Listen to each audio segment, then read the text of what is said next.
Fala galera do Leandro Gonçalves, tudo jóia pessoal? Bem-vindo a mais um Resposta aos Inscritos aí hoje, domingão. Espero que esteja tudo bem com vocês. Pessoal, não esqueça de entrar no grupo do Telegram, tá? Para que vocês possam receber as notificações de vídeo, ok? Sem falha, ok? Então vamos lá. Hoje a primeira pergunta do dia é do Edno Bezerra, beleza, Edno? Olá, amigo. O que fazer com o tico-tico que esquenta mais com 2 ou 3 dias esfria de novo? Nada, você vai ter que esperar. Por quê? Porque esse tico-tico seu está com uma variação hormonal, tá? É normal o pássaro apresentar esse comportamento antes da temporada. Então, antes de setembro, seu pássaro pode apresentar esse comportamento, tá? É totalmente normal, não precisa esquentar. Leva ele bastante para passear e dê sol para esse passarinho que vai fazer muito bem para ele, tá bom? Um grande abraço. O Guilherme Burigo Maurício, beleza, Guilherme? Ale, tem um trinca, 3 anos de gaiola, levei 2 vezes no torneio. A primeira vez deu 88, na segunda deu 118. Será que precisa de fêmea? Eu levaria esse pássaro pelo menos umas 10 rodas sem fêmea para ver o rendimento dele, tá bom? Por quê, cara? Porque o seu pássaro tá fora de temporada agora, tá? Então pode ser que ele renda muito mais. Eu faria pelo menos uma temporada sem fêmea com esse passarinho para ver o rendimento dele. Aí você vai ter uma média de quanto ele tá dando, tá? De roda para roda até o final da temporada. Aí você faz a média mais ou menos que ele está dando, tá? Depois, por exemplo, temporada que vem, você já colocaria, casava ele na fêmea e puxaria para ver como é que ele responde. Se ele responde mais e qual a porcentagem que ele responde a mais da fêmea, ok? Então, eu acho que 2 vezes ainda não colocaria fêmea para ele não, tá? Se você tá com um passarinho novo, não é um passarinho já de idade, alguma coisa, eu acho que tem tudo a ver você ir com calma com ele e fazer um passo a passo aí, tá? Vai puxando ele sem fêmea. Espera pelo menos aí, cara, até começo de dezembro sem fêmea, tá? Aí qualquer coisa, se ele manter 2, 3 rodas na mesma pegada e não melhorar, você já coloca a fêmea, tá bom? Então vai puxando ele. A partir do momento que ele fizer 3 puxadas na roda, ou seja, três semanas, né? Constante, mais ou menos naquela média, aí talvez seja interessante você casar na fêmea e ver o resultado dele. Beleza? Um grande abraço aí, tá cantando bem o passarinho, tá? Acho que você vai ser um trinquinha legal aí. O Edelvan Teixeira dos Santos, beleza, Edelvan? Tarde, me tira uma dúvida. O que acontece quando alguém morre? O que se faz com os pássaros, tá? Edelvan, primeira coisa, cara, o que se faz com esses pássaros aí? Quando o pássaro morre, tá? Você tem que apresentar, logicamente, mandar ao IBAMA ou ir presencialmente, tá? Você tem que ligar no IBAMA, etc, tá? Apresentar a declaração de óbito, tá? Da pessoa, do criador, etc. E a pessoa responsável, ou a mulher, ou o filho, alguém, tá? Ele pode ficar como responsável pelo plantel, ok? Se a pessoa quiser, por exemplo, ficar com as aves, ele transfere essas aves para o nome dele, tá? Ele consegue fazer isso normalmente. Ou se não, se a pessoa não quiser, por exemplo, ficar e quiser transferir para outros criadores, essa pessoa que fica como se fosse um responsável legal, tá, pela criação, ele também pode fazer a transferência aí desses pássaros todos, por exemplo, a um outro criador e depois finalizar o seu cadastro, caso seja do interesse dele, tá bom? Mas sempre ligue no IBAMA, tá? Para você ver o procedimento corretamente. Mas é isso daí que acontece, tá? Quando meu amigo lá, o Valderlei, faleceu, né? Também os filhos dele, né? A esposa dele também ficaram responsáveis e fizeram a transferência das aves, etc, etc, tá bom? Então, sem problemas nenhum. O pombo, beleza, amigo? Olá, Lê, tem um casal de canário da terra, a fêmea nunca tirou ninhada. Qual o melhor manejo para ela? No momento, ela está casada com o macho na mesma gaiola, o macho já tirou. O mesmo está confeccionando o ninho. Melhor deixar junto ou esperar a fêmea ficar pronta separados? Cara, eu acho melhor deixar se não é viveiro, tá? Um viveirinho maior, eu acho melhor você deixar separado que apronta mais rápido, tá? Tanto o canário vai cantar mais rápido, quanto ela também, eu acho que apronta mais rápido escutando o canário cantando bastante, tá bom? Pode deixar próximo sem se ver, ok? Dê bastante sol da manhã para eles aí, que vai ajudar bastante eles a esquentarem, chegarem certinho na temporada. Mas eu deixaria, se for gaiola, eu deixaria separado no momento, ok? Um grande abraço aí. O Diego Silva, beleza, Diego? Boa noite. Adquiri um trinca de um amigo, ele ficava muito perto da luz, da lâmpada de casa, não está enxergando um dos olhos. Tem alguma coisa que posso fazer? Algum colírio? Tá, Diego, isso daí é um problema sério, tá? As pessoas não sabem, mas lâmpada fluorescente, esse tipo de coisa. Se ficar na mesma linha dos olhos da ave, tem pássaros que podem causar aí cegueira por causa de lâmpada, tá? Fluorescente. Incandescente, geralmente você não vai ter esse problema, tá? Logicamente, se não deixar em cima da gaiola ali, né? 24 horas, né? Então o que acontece, cara? Existe um colírio que vocês podem testar, um colírio que a... Como é que a doutora passou pra mim?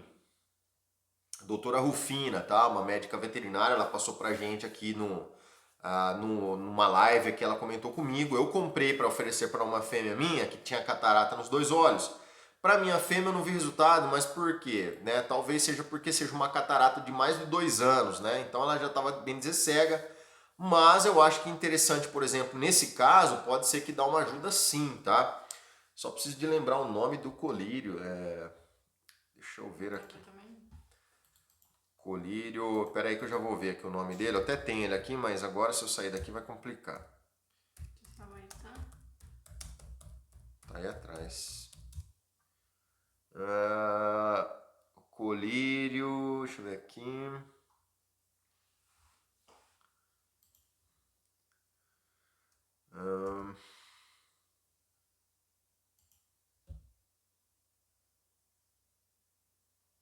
Esse aqui, ó. Chama colírio cinerária marítima, tá? Beleza? Você vai... é da Provetes, ok? Ele é homeopático, você vai ter que pingar. Vai ter que pegar o pássaro na mão, pingar durante 3 vezes por dia, tá? Esse que é o grande inconveniente com aves, né? É que você tem que pegar o pássaro na mão, pingar durante 3 vezes, tipo de manhã, na hora do almoço, de tarde, 3 vezes. Então você tem que segurar o pássaro, você tem que pingar no olhinho dele, esperar absorver ali, ele vai estar entrando no olhinho ali dele, você vai perceber.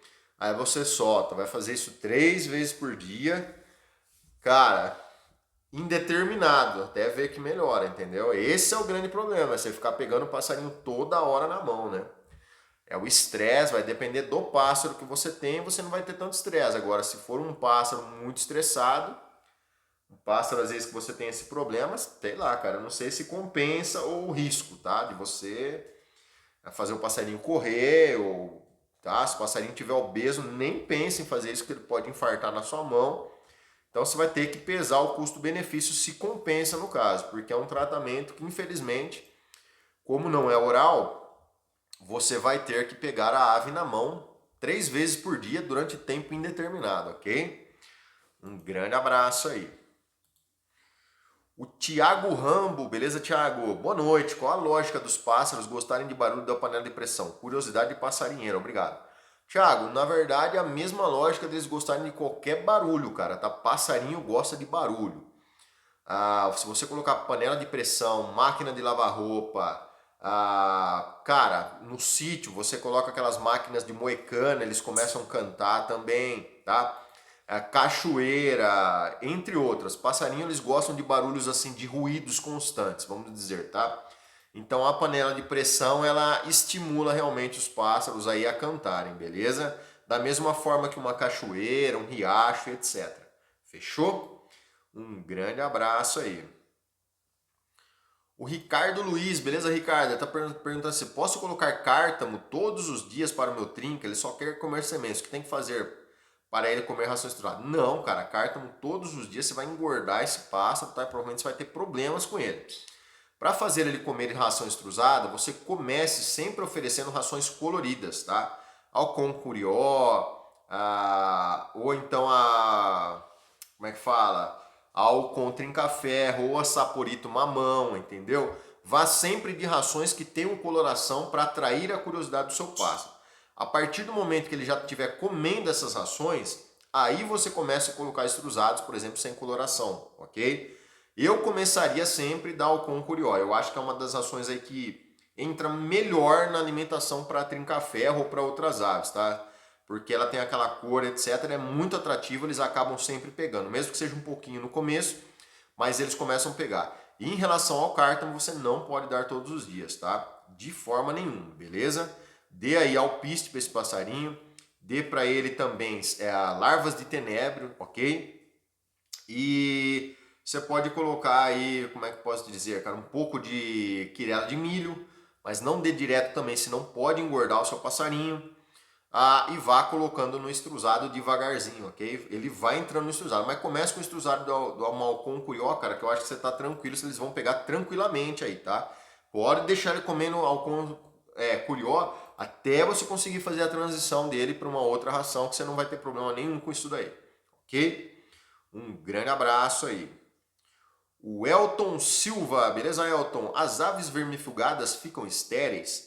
Você já disse que vermifuga suas aves, mas já teve algum problema na criação por causa do vermífugo? Cara, não. As aves vermifugadas não ficam estéreis desde que você faça a vermifugação no período correto e na quantidade correta, tá? O problema é que o pessoal usa o vermífugo, aí usa o Ivomec, aí usa um negócio e vai dando essas formulação maluca que às vezes a gente encontra por aí, né? E aí o cara vai ter problema realmente, tá? Tudo é uma questão de dose. Eu não tenho problema na minha criação. Eu vermifugo minhas aves o quê? Sempre que eu falo para vocês. Um mês após a muda de pena. Então eu vermifuguei a ave um mês após a muda de pena. O que, que ela tem? Ela tem quase 3 meses até ela começar a reprodução. Ou seja, já deu tempo do organismo dela se recuperar, né? Não é uma coisa tóxica, tá? Não é uma coisa tóxica desde que seja feita na medida correta, tá? Então dá tempo do organismo do pássaro tá perfeito. Agora você vai dar no meio da temporada, uma semana antes de colocar para galar, aí você pode ter sim problema de infertilidade no seu plantel, tá? E tudo tem a ver com dose. A dose é uma vez só, o pessoal repete a dose depois de 15 dias. Então o pessoal vai fazendo aquilo que acha na cabeça, entendeu? E aí você vai tendo problemas aí que são recorrentes nos passarinheiros, porque os passarinheiros, na maioria das vezes, eles acham, não todo mundo, né? Mas o pessoal acha que quanto mais melhor, tá? Você passa 3 gotas, o cara dá 6. E a pessoa acha que está fazendo melhor. E não é por aí. Você tá entendendo? É igual remédio ou suplemento para ser humano. O médico te passa um antibiótico, você não toma 3 por dia. Você vai ter problema, tá? A ave é a mesma coisa, é a dose correta, tá bom? Um grande abraço aí. O Ronaldo Costa Belo, beleza, Ronaldo? Boa tarde. Gostaria de saber se ninho de crochê pode ser usado para fêmea de trinca-ferro. Qual a medida ideal de um ninho de trinca? Sim, pode com certeza, tá? E pode e já é usado para muitos criadores de trinca-ferro. A medida de um ninho de trinca-ferro, deixa eu ver aqui. Aqui de cabeça eu não sei, tá? Você vai pegar um, quer ver? Deixa eu ver. Mais ou menos.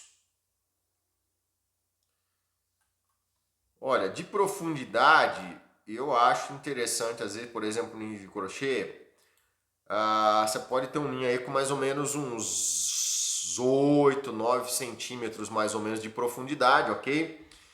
E de diâmetro aí você vai ter um ninho de, quer ver? Mais ou menos uns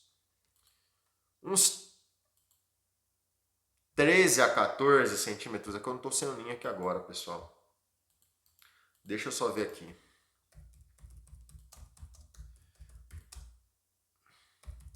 Que a medida do ninho ela pode ser igualzinha àquele outro que você compra comum lá, tá? O de cinzal. É só a profundidade que geralmente eu gosto que ele fique um pouquinho mais fundo, ok? Ó, vamos ver aqui as medidas. Tem 11, 12 centímetros de diâmetro, tá?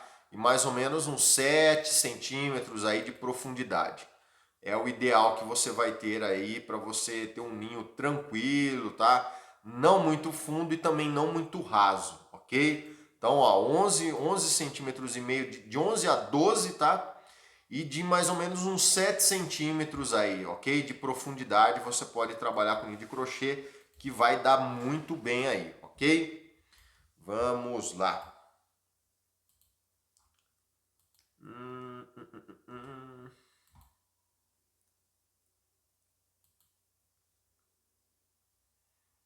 Próxima pergunta, vamos lá. O Gilberto Antônio, beleza, Gilberto? Por que tem que separar o macho da fêmea quando estão chocando? Gilberto, não precisa de separar quando você cria em viveiro ou quando você cria apenas um casal, muitas vezes na casa, num viveiro, tá? Na gaiola, cara, o que acontece? Como eles ficam meio perto um do outro, existe um problema às vezes do pássaro se assustar, se bater com alguma coisa ou ficar bravo, tá? E aí, como ele, no período de reprodução, ele tá com a testosterona muito alta, se ele não extravasar, não tiver um espaço, às vezes, para ele dar uma extravasada, ele pode, às vezes, querer descontar na fêmea ou querer, muitas vezes, descontar no filhote, tá? E alguns machos, por curiosidade, costumam também ir lá e picar os ovos. Na natureza, o que acontece?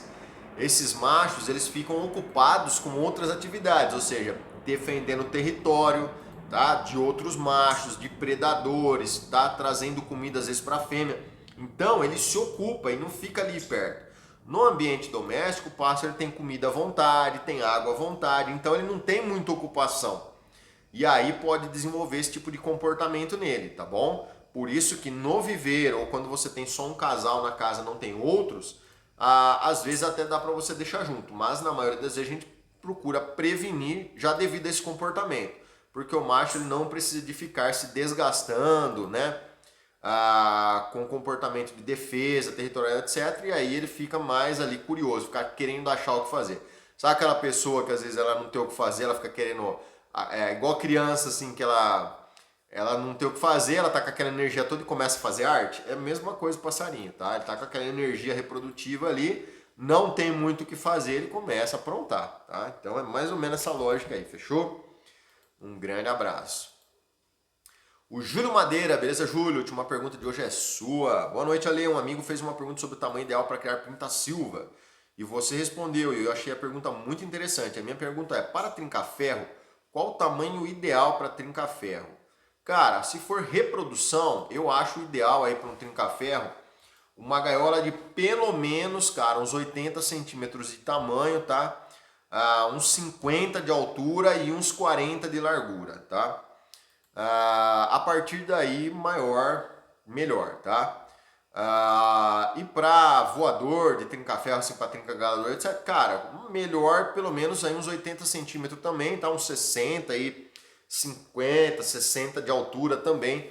Você já tem uma gaiola tranquila para trinca-ferro. Se puder colocar no voador, melhor ainda, beleza? Um grande abraço então, pessoal. Vou ficando por aqui. Um ótimo final de domingo para todos.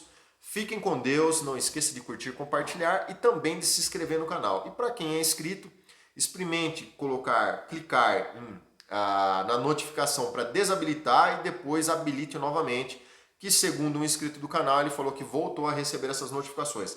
Mas confira. Na dúvida, entre no nosso grupo do Telegram, que você não vai perder nenhuma live, nenhuma resposta aos inscritos, que eu vou colocar tudo lá para vocês, beleza? Um grande abraço aí.